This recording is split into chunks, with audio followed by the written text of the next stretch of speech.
I am so happy with how this looks for the Rangers. We have a pitcher, Jack Leiter, and he is a dude. And while I do think his hitting is worse than Derek Jeter, it's not that far off.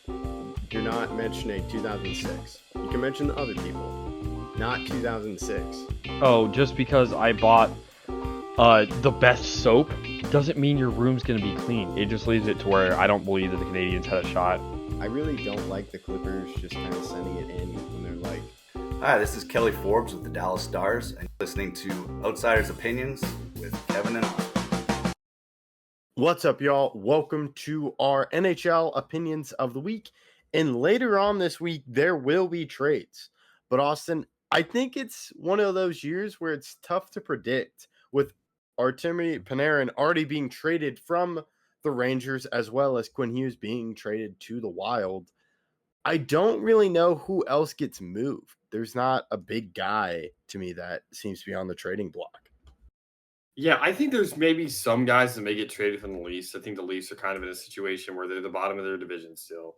They've had a very poor season per their standards. Obviously, there's been they've already gotten they lost Marner for nothing.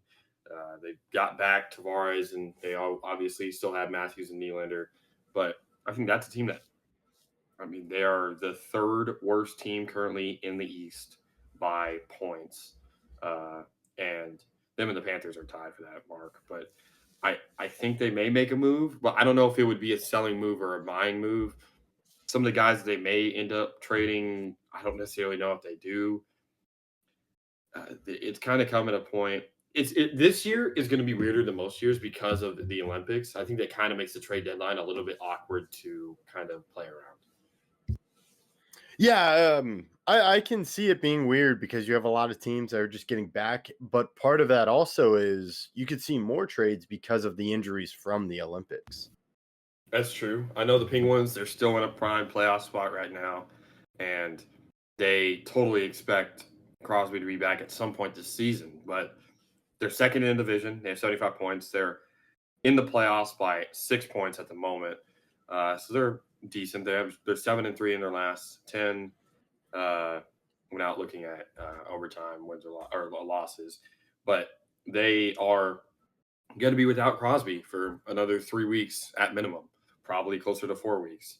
And they could add a forward to fill that void. Yeah, and another part is I think this year is the first year of the salary cap being in the playoffs, right? Yes. So that's another move where I'll just say with the Stars, Tyler Seguin is out and won't come back for the playoffs, but they can use that to get trades because I do think they end up making a trade, especially with Seguin as well as Rantanen dealing with an injury. But when you look at the Vegas Golden Knights, you could have a guy on injured reserve, then call him up, but you could trade for someone, and now you don't have that this year. So if you're looking at the Panthers, who are in the bottom, you said tied with the Leafs, they could be a team where they're wondering about, okay, yes, I want to say Barkov is injured, or one of their main guys is injured. They could go make a trade for someone, try to get it in the playoffs, and then they would be incredible during that playoff. But I do agree. I do think the cap in the playoffs is going to change a lot of teams' perspectives on who they trade for. Yeah, this year is a new year for a lot of stuff. It's the first year in 12 years that the Olympics has been a part of the NHL season, but also, like you just mentioned, the LTIR does affect the postseason cap. Like, you can't just bring a guy back. So the postseason still has the same cap requirements that the regular season does. I don't know if they're the exact same, but I know there is a cap requirement. And that is going to, I mean, obviously the Lightning are the team that, Lightning and Vegas are really the teams that I think of whenever I think of LTIR usage.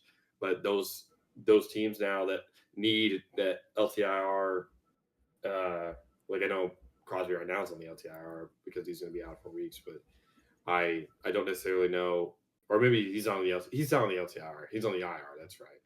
But you don't get that LTIR benefit that a lot of teams previously have had. So I'm very interested to see what teams are really going to take advantage of this new landscape. And that's really, I think, going to be the teams that are in the playoffs, but also healthy.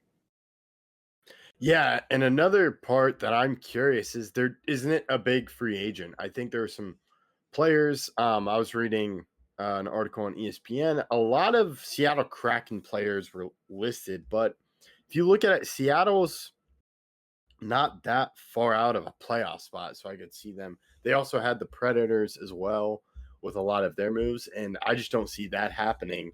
But you mentioned the Maple Leafs. I think another team is the Flames, and one name that I saw that I think could be of interest is Kadri, Nazem Kadri, the center. He does have, I think, a couple years left on his deal, but he played fantastic for the Avalanche when they won the Stanley Cup.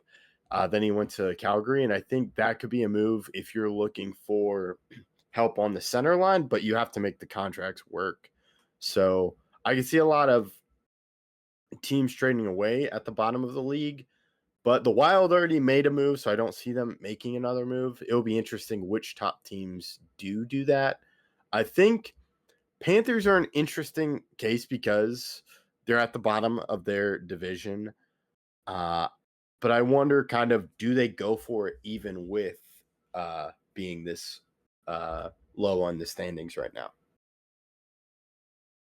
Yeah, it's going to be an interesting trade deadline. I think that there won't be another like huge move, a all-star potential player, or I don't think a major top 6 forward or top 4 defenseman or goaltender, especially not a goaltender, get traded. Yeah, I know that. I mean, a lot of teams have already made their moves. Like the Oilers obviously already made a trade. Even if it wasn't for the greatest goaltender in the world, they still already made their move. I find it hard to believe that they're going to add another goaltender. We're kind of late into the season. So the trade deadline being this late kind of makes it to where you're kind of stuck in what you're going to be this year if you're not careful. Yeah, so we'll have to see what happens, but that's kind of a primer for this week. And of course, we'll review it. So let us know your thoughts in the comments. We appreciate you listening to Outsiders Opinions.